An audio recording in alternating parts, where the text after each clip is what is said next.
नमस्कार।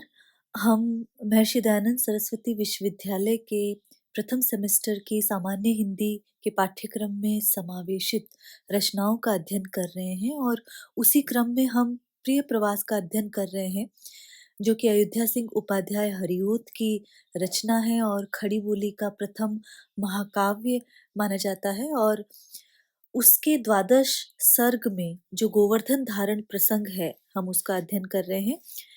गोवर्धन धारण प्रसंग, जैसा कि हम जानते हैं कि इस प्रसंग में और इस समूची रचना में जो प्रिय प्रवास रचना है, उसमें हरिओद मानवतावाद में गहरा विश्वास जताते हैं।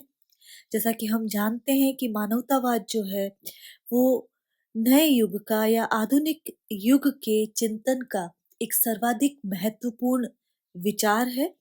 और यह इसलिए भी ज़रूरी है क्योंकि ये विश्व दर्शन के लिए या वैश्विक पटल पर भी बहुत ज़रूरी है। यदि मानवतावाद की बात करें तो उसकी एक स्थापना यह है कि मनुष्य अपने जीवन में नैतिक मूल्यों को स्थान दे। यदि नैतिक मूल्यों से परे व्यक्ति हो जाता है तो वो उच्छृंखल हो जाता है और स्वयं को ही सर्वोपरि मानने लगता है। इसलिए नैतिक मूल्यों को स्थान देना ज़रूरी है और अपनी सहानुभूतिमयी जो प्रवृत्तियां हैं, उनको जागृत कर अपने व्यवहार को प्रत्येक प्राणी के प्रति सरल हृदय बनाना भी ज़रूरी है।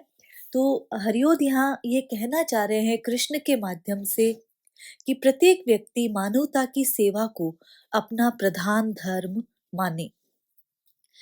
तो यहाँ पर जो गोवर्धन धारण प्रसंग है, उसके माध्यम से हरिओद ने जो कृष्ण के जीवन की अनेक अलौकिक घटनाएं रही है, इस कृति के माध्यम से हरिओद ने उन्हें ईश्वरीय लीला नहीं मानकर, कोई अलौकिक लीला नहीं मानकर एक तर्क सम्मत धरातल प्रदान किया है और कृष्ण को सर्वथा मानवीय रूप में चित्रण किया है। और गोवर्धन धारण की घटना को उन्होंने एक नई मान्यता दी है। जैसा कि विदित है कि इंद्र के कोप से ब्रज की रक्षा करते हुए कृष्ण ने गोवर्धन पर्वत को अपनी उंगली पर उठा लिया था, लेकिन हरिओद इस अलौकिकता में विश्वास नहीं रखते हैं। वे मानते हैं या प्रिय प्रवास के जो कृष्ण हैं वो मानव है, मानवीय धरातल पर खड़े हैं, पूर्ण रूपेण मानव है। और मानव की जो शारीरिक शक्ति है वो पहाड़ को नहीं उठा सकती। इसलिए जो गोवर्धन धारण प्रसंग है, उसमें वो सर्वथा मौलिक उद्भावना, नवीन उद्भावना देकर वो ये बताते हैं कि अतिवृष्टि होने पर कृष्ण लोगों को किस प्रकार गोवर्धन पर्वत की जो गुफाएं थी, उनकी गुफाओं में सुरक्षित स्थान पर पहुंचा रहे थे और निरंतर सेवा कार्य में लग रहे थे। इसीलिए और हर जगह कृष्ण का पहुंच थी, कृष्ण के अधिकार क्षेत्र में था, कृष्ण के कर्म क्षेत्र में गोवर्धन पर्वत की हर गुफा थी। इसीलिए इसी को लोग पहाड़ उठाना मुहावरे के रूप में अभिव्यक्त करने लगे और इसी मुहावरे के माध्यम से एक मानवीय धरातल पर हरिओद कृष्ण के महान कार्य की सराहना करते हैं। तो हम अब तक देख चुके हैं कि सावन का महीना था और किस प्रकार सावन के महीने में जो ब्रज जो है समूचा वो जलमग्न हो गया, मूसलाधार वर्षा होने लगी दिन और रात। और वहां पर यदि देखा जाए तो कृष्ण किस प्रकार अपने गोप और ग्वालों के साथ वहां पर समूचे ब्रज की रक्षा कर रहे थे, ये हमने देखा। पिछले पदों में हमने देखा कि कृष्ण का जो शरीर का वस्त्र था वो भी बहुत अधिक भीग गया था। मस्तक के ऊपर भी तीव्र जो वर्षा थी वो गिर रही थी, मूसलाधार वर्षा जो गिर रही थी, अत्यधिक उग्र अर्थात तीव्र हवा भी लग रही थी। लेकिन ब्रजबंधु को अर्थात ब्रज के जो बंधु है अर्थात कृष्ण, ये सारे विशेषण कृष्ण के लिए आए हैं, उनको एक पल के लिए भी विराम नहीं था। पहुंचते बहते सर्वेग से, शरवेग बाण की तेजी से,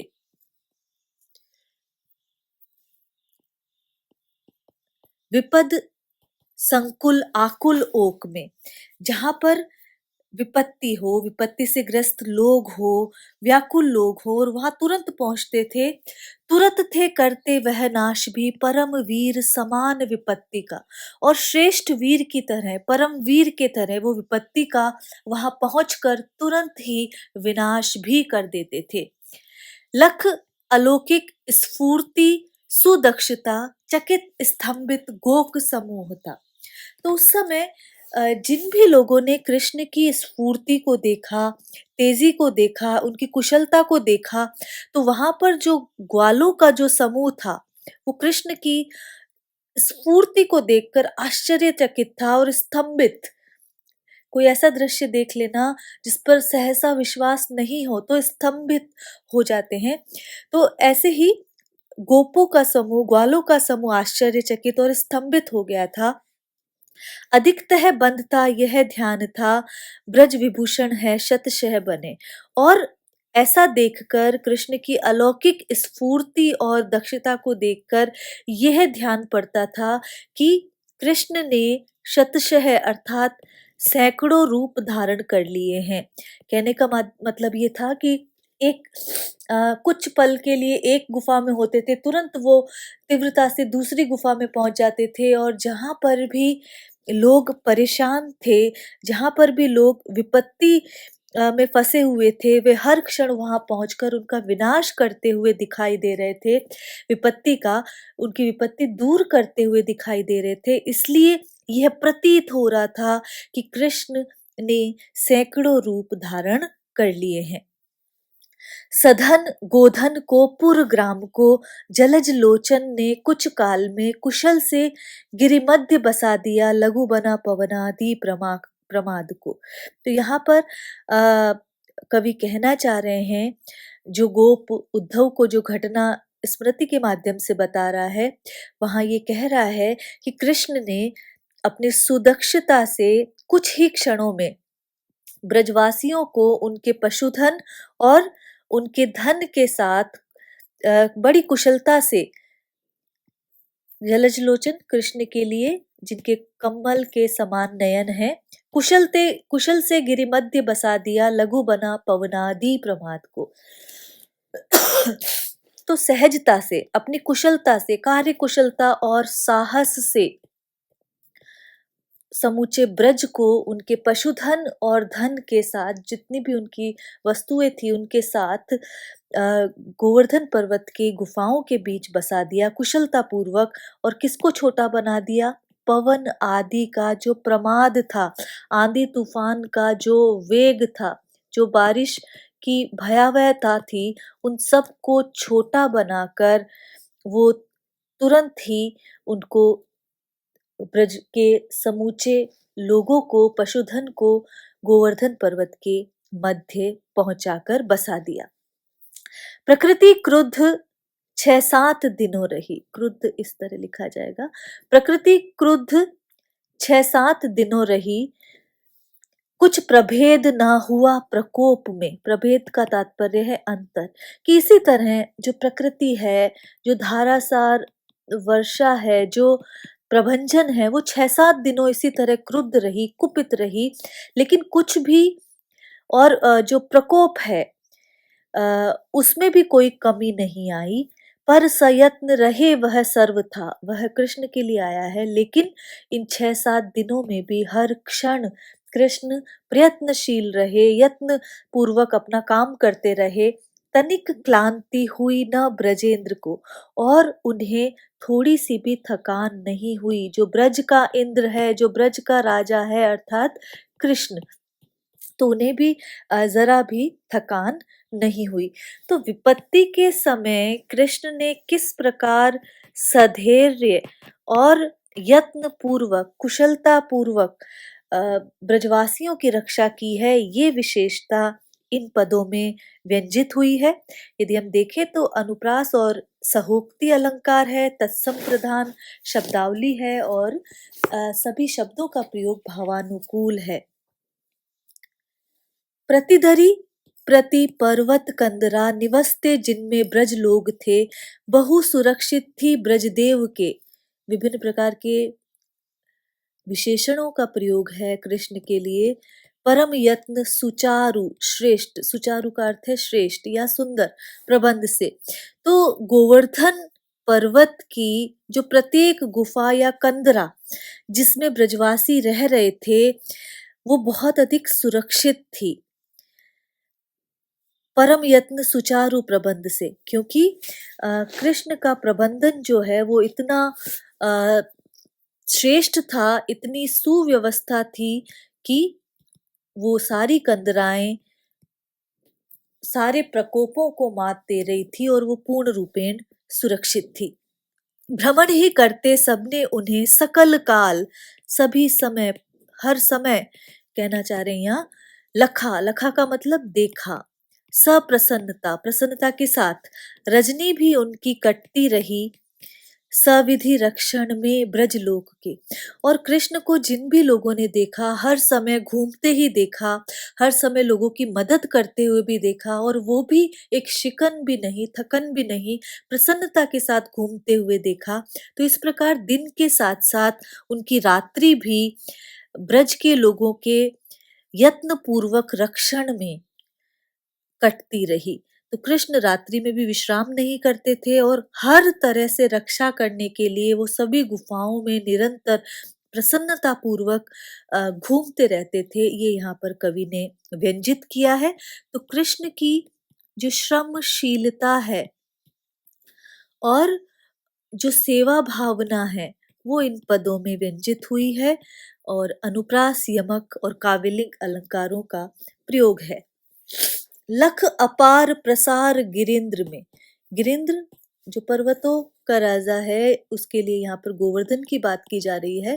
तो लख अपार प्रसार गिरिंद्र में ब्रज धराधीप के प्रिय पुत्र का। तो यहाँ पर कवि कह रहे हैं कि ब्रजराज के जो पुत्र हैं, ब्रजधरा के जो राजा के जो पुत्र हैं अर्थात नंद के जो पुत्र हैं, उनका गोवर्धन पर्वत में अपार प्रसार देखकर, अर्थात निरंतर गमनागमन को देखकर, निरंतर आवाजाही को देखकर सकल लोग, सभी लोग कहने लगे, रख लिया उंगली पर श्याम ने, कि गोवर्धन पर्वत को उंगली पर धारण कर लिया है, अर्थात समूचे गोवर्धन पर्वत को अपनी निगरानी में ले लिया है। समूचा गोवर्धन पर्वत जो है वो कृष्ण के श्रमशीलता से, उनके कुशलता पूर्वक देख रेख में है। तो यहाँ पर ये मुहावरा है और इसी बिंदु पर ये जो कथा है जो अलौकिक है पौराणिक आख्यानों में, हरियोध इसे नई व्यंजना प्रदान करते हैं। चूंकि उनके कृष्ण मानव हैं, मानव किसी पर्वत को नहीं उठा सकता, लेकिन अपने सुविधि यत्न से, यत्न पूर्वक वो उस पर पूरी निगरानी कर सकता है, अपने श्रम से प्रत्येक व्यक्ति की सहायता कर सकता है। इसलिए सभी लोग कहने लगे कि रख लिया उंगली पर श्याम ने, कि घनश्याम ने अर्थात कृष्ण ने गोवर्धन पर्वत को उंगली पर रख लिया है। जब व्यतीत हुए दुख वार ए, दुख के जो दिन हैं जब बीत गए, मिट गया पवनादि प्रकोप भी, प्रभंजन अर्थात आंधी तूफान और वर्षा का जब प्रकोप भी कम हो गया, तब बसा फिर से ब्रज प्रांत। ओ का तात्पर्य और से है। तब ब्रज प्रांत फिर से बसा, परम कीर्ति हुई बलवीर की, जो बल में जो वीर है अर्थात कृष्ण, और फिर कृष्ण के जो लोकोपकारी कार्य है उनका यश भी, कीर्ति, उनका यश भी सर्वत्र फैल गया, अर्थात उनकी कीर्ति का भी अत्यधिक प्रसार हुआ। तो अनुप्रास और काव्यलिंग अलंकारों का प्रयोग है। और रख लिया उंगली पर श्याम ने, जब हम इसकी बात करते हैं तो यहाँ पर ये बताया गया है कि किस प्रकार कृष्ण ने गोवर्धन पर्वत को अपनी निगरानी में ले लिया था। उद्धव सो ब्रज भूमि को परम प्राण स्वरूप सुसाहसी, अब हुआ द्रग से बहु दूर है, फिर कहो बिल पे ब्रज क्यों नहीं। तो यहाँ पर कहना चाह रहे हैं कवि कि जो गोप ग्वाल जो उद्धव को ये घटना का स्मरण करवा रहे थे, ये घटना जो सुना रहे थे, इस घटना के समाप्त होने पर वह कहते हैं कि उद्धव जो ब्रज भूमि के प्राण स्वरूप सुसाहसी जो व्यक्ति था, अब हुआ द्रग से बहु दूर है, अब हमारे नेत्रों से बहुत दूर हो गए हैं। अर्थात इस ब्रजभूमि के जो परम प्रिय प्राण वल्लभ, जो प्राणों के प्रिय जो व्यक्ति थे और जो अनुपम थे, जो साहसी थे, वो अब हमारे नेत्रों से बहुत दूर है, हमसे बहुत दूर है। फिर कहो बिल पे ब्रज क्यों नहीं। तो तुम पूछ रहे हो कि ब्रज क्यों दुख में है, तो तुम बताओ जब वो व्यक्ति हमसे दूर है तो श्री कृष्ण के बिना ये ब्रज जो है वो कैसे सुखी रहे। कथन में अब शक्ति न शेष है, विनय हूं करता बन दीन में। वो गोप कह रहा है कि अब मेरी वाणी में शक्ति शेष नहीं है, अर्थात मैं थक गया हूं, लेकिन मैं दीन बनके, मैं याचक बनकर मैं ये प्रार्थना करता हूं, ब्रज विभूषण आ निज नेत्र से, अपनी आंखों से। ब्रज विभूषण अर्थात जो कृष्ण हैं, वो ब्रज की दशा को अपने नेत्रों से स्वयं आकर देख ले, दुख दशा निरखे ब्रज भूमि की। अर्थात ब्रज की जो शोभा अब है, वो श्री कृष्ण एक बार यहाँ आकर अपने नेत्रों से इस ब्रज की अब दुख दशा को भी देख ले। तो ये जो गोप का जो कथन है, दोनों जो कथन है, इसमें एक तरफ उनकी आत्मीयता का भाव है, एक तरफ कृष्ण प्रेम का चित्रण है, एक तरह व्यथा और वेदना जो है उसका चित्रण है, और तीनों ही मनोभावों की यहाँ सशक्त व्यंजना देखी जा सकती है। सलिल प्लावन से जिस भूमि का सदय सहृदय, तात्पर्य है होकर रक्षण ता किया, आज वही ब्रज की धरा, नयन नीर प्रवाह निमग्न है। तो यहाँ पर कवि कहना चाह रहे हैं कि जिस भूमि का धारासार वर्षा से या अतिवृष्टि से ब्रजभूमि का रक्षण किया था, आज वही उनकी प्रिय ब्रज की धरा आंखों से प्रवाहित आंसुओं के प्रवाह में, अर्थात दुख में पूर्ण रूपेण डूब गई है। तो इस समय भी कृष्ण को इस अतिवृष्टि से उबारने की आवश्यकता है, ब्रज की जनता को। तो नयन नीर प्रवाह निमग्न है, यहाँ दुख का भाव व्यंजित करने के लिए इस पंक्ति का प्रयोग लेखक ने किया है, और आत्मीयता के साथ विरह व्यथा की व्यंजना इस पद में होती है। समाप्त जो ही इस यूथ ने किया, अतीव प्यारे अपने प्रसंग को लगा सुनाने, उस काल ही उन्हें स्वकीय बातें फिर अन्य गोपियों। इस यूथ ने, यूथ का अर्थ है समूह, तो जैसे ही इस समूह ने स्मृति पर आधारित अपने इस प्रसंग को समाप्त किया जो उद्धव को सुना रहे थे, उसी समय, उसी काल, उसी समय एक अन्य गोप अपनी बातें जो कृष्ण से जुड़ी हुई थी, वो उद्धव को आकर इस प्रकार सुनाने लगा। तो प्रत्येक ब्रजवासी उद्धव को आकर श्री कृष्ण से संबंधित अपने मधुर जो स्मृति थी, जो संस्मरण थे, वो प्रेम भाव से सुना रहा था। तो जिस प्रकार एक गोप ने गोवर्धन धारण प्रसंग जैसे ही समाप्त किया, एक अन्य गोप वहां पर आकर अपनी कथा सुनाने लगा। बातें बड़ी मधुर और अति ही मनोज्ञा, और ये बातें कैसी थी, बहुत अधिक मधुर और मनभावन थी। जो गोप उद्धव को सुना रहे थे, वो बहुत अधिक मनभावन थी, बहुत रहस्यमयी और अनूठी थी। जो है प्रसूत भवदीय मुखाब्ज द्वारा, है वांछनीय वह सर्व सुखेच्चों की। और यहाँ उद्धव कह रहे हैं उन ब्रजवासियों को कि आपके मुख कमल से, मुखाब्ज, जो भी बातें निकली है, वे सब तरह से सुख को प्राप्त करने वाले लोगों के लिए जरूरी है, वांछनीय है। ये बात यहाँ पर कह रहे हैं, अर्थात प्रत्येक प्रेमी जन के लिए, कृष्ण के प्रति हार्दिक भाव रखने वालों के लिए ऐसी बातें करना और सुनना बहुत ज़रूरी है। उद्धव फिर से कहते हैं, सौभाग्य है व्यथित गोकुल के जनों का, कि ये गोकुल के लोगों का सौभाग्य है जो पाद पंकज यहाँ भवदीय आया, जो आपके प्रिय श्री कृष्ण के चरण कमल यहाँ पर पड़े।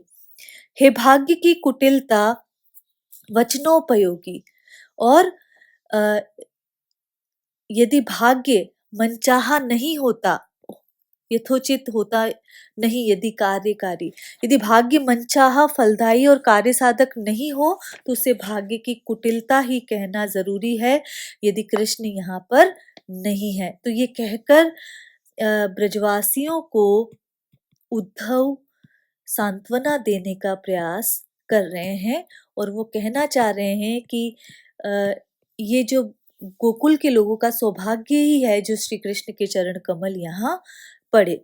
प्राय विचार उठता उर्मध्य होगा, एक क्यों नहीं वचन है सुनते हितों के। तो यहाँ पर ये उद्धव कह रहे हैं कि सभी ब्रजवासियों के मन में ये विचार आता होगा कि कृष्ण उनके हितकारी वचनों को क्यों नहीं सुनते है। मुख्य हेतु इसका न कदापि अन्य, लो एक शाम घन की ब्रज को लगी है। लेकिन इसका कोई दूसरा कारण नहीं है, लेकिन फिर भी कृष्ण इनकी बात को नहीं सुन पा रहे हैं, लेकिन फिर भी इनके हृदय में श्री कृष्ण से प्रेम की एक लौ लगी हुई है, एक निष्ठ प्रेम की ज्वाला जो है वो सदा जल रही है। न्यारी छटा निरखना दृग चाहते हैं। सभी ब्रजवासी अपनी आंखों से श्री कृष्ण की उस रूप छटा को देखना चाहते हैं। है कान को सुयस भी प्रिय शाम का, उनके कान भी कृष्ण के यशस्वी कार्यों का वर्णन ही सुनना चाहते हैं। गाके सदा सुगुण है रसना अगाती, इनकी जिह्वा भी कृष्ण के यशस्वी कार्यों का गुणगान करती रहती है। रसना अर्थात जिह्वा, और फिर भी वो तृप्त नहीं होती है। सर्वत्र रोम तक में हरि ही हरि रमा है, और इनके रोम रोम में श्री कृष्ण ही रमा हुआ है, रमे हुए हैं। अर्थात नेत्र कान जिह्वा और रोम रोम सभी श्री कृष्ण की प्रेमा भक्ति में निमग्न है।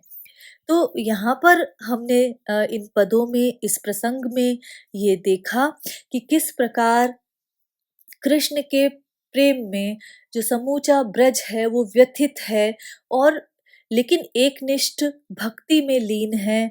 उनकी जिह्वा उन्हीं के गुणगान करना चाहती है, उनके कान कृष्ण के यशस्वी कार्यों का वर्णन कर सुनना चाहते हैं, और उनके रोम रोम में कृष्ण के प्रति भक्ति भाव रमा हुआ है। तो ये गोवर्धन धारण प्रसंग था, जो हरिओद अलौकिक भावभूमि से हटकर मानवीय भावभूमि पर जहाँ कृष्ण को खड़ा करने का एक सार्थक प्रयास करते हैं। आज के लिए इतना ही। नमस्कार।